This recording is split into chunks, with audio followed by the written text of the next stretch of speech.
அரசியலில் கம்முன்னு இருக்கக்கூடாது என தாவேகா தலைவர் விஜய்க்கு பாஜக முன்னாள் மாநில தலைவர் அண்ணாமலை அறிவுரை வழங்கியுள்ளார்.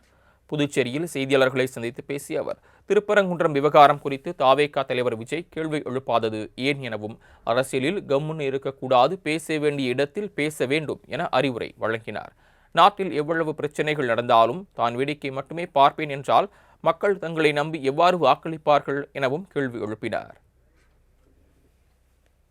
கம்முன்னு இருக்க வேண்டிய இடத்துல கம்முன்னு இருக்கணும், கும்முன்னு இருக்க வேண்டிய இடத்துல கும்முன்னு இருக்கணும். இது யார் சொல்றது? திரு விஜய் அவர்கள். அரசியல் அப்படி இருக்க முடியுமானே? கம்முன்னு இருக்க வேண்டிய இடத்துல கம்முன்னு இருப்பேன், கும்முன்னு இருக்க வேண்டிய இடத்துல கும்முன்னு இருப்பேன். திரு விஜய் அவங்ககிட்ட கேளுங்க, ஐயா கம்முன்னு இருங்க, கும்முன்னு இருங்க, பேச வேண்டிய இடத்துல பேசுங்கன்னு நீங்க விஜய்கிட்ட சொன்னாவே நல்ல அரசியல்வாதியாக வருவார். புதுச்சேரியில் சிறுபான்மையினர் என்பதால் ஒருவருக்கு எம்எல்ஏ பதவி கொடுக்கவில்லை என சுட்டிக்காட்டிய விஜய், திருப்பரங்குன்றம் விவகாரத்தில் பெரும்பான்மையினருக்காக ஏன் குரல் கொடுக்கவில்லை என வினவினார். புதுச்சேரிக்கு வந்தார். நம்முடைய ஆட்சியில, கூட்டணி ஆட்சியில ஒரு எம்எல்ஏ மந்திரி ஆயிட்டாரு, அவர் சிறுபான்மையர் அப்படிங்கறக்காக அவருக்கு பொறுப்பு கொடுக்கலன்னு விஜய் பேசினாரா இல்லையாங்கண்ணா? பேசினாரா இல்லையா? அன்னைக்கு சிறுபான்மையர்னு பேசின விஜய் திருப்பரங்குன்றத்தில் பெரும்பான்மையருக்கு ஏன் பேசல? இதே புதுச்சேரிக்கு வந்து சிறுபான்மையர் எம்எல்ஏவா இருக்காரு, அவருக்கு பொறுப்பு கொடுக்காததற்கான காரணம் அவர் சிறுபான்மையர் பேசிய விஜய் அங்க பெரும்பான்மையர் மக்கள் துன்பத்தில் இருக்கும்போது ஏன் பேசல?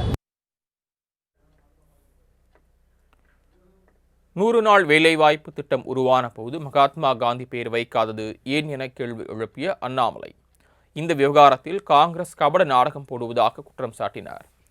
மேலும் ஸ்வச் பாரத் திட்டத்திற்கு மகாத்மா காந்தி பெயரை சூட்டியவர் பிரதமர் மோடி என்றார்.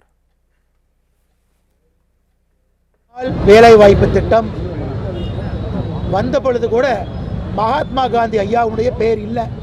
இன்னைக்கு ப. சிதம்பரம் ஐயாவுக்கும் காங்கிரஸுக்கு நான் சொல்றேன், நீங்க 2005 திட்டத்தை கொண்டு வந்த பொழுது மகாத்மா காந்தி ஐயாவுடைய பேர் வச்சிங்களா?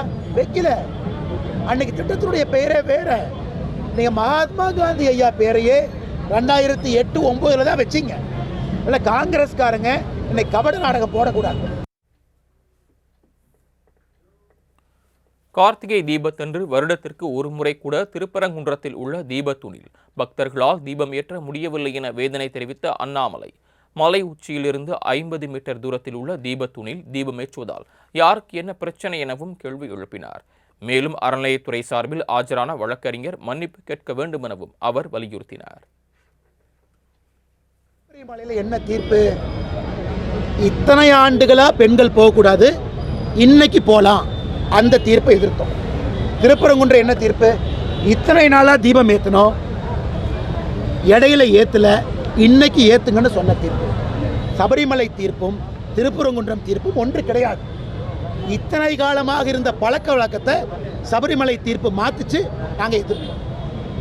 இத்தனை காலமாக இருக்கக்கூடிய பழக்க வழக்கத்தை மறுபடியும் செய்யணும் நீதிமன்றம் சொல்லுது, நாங்க ஆதரிக்கிறோம்.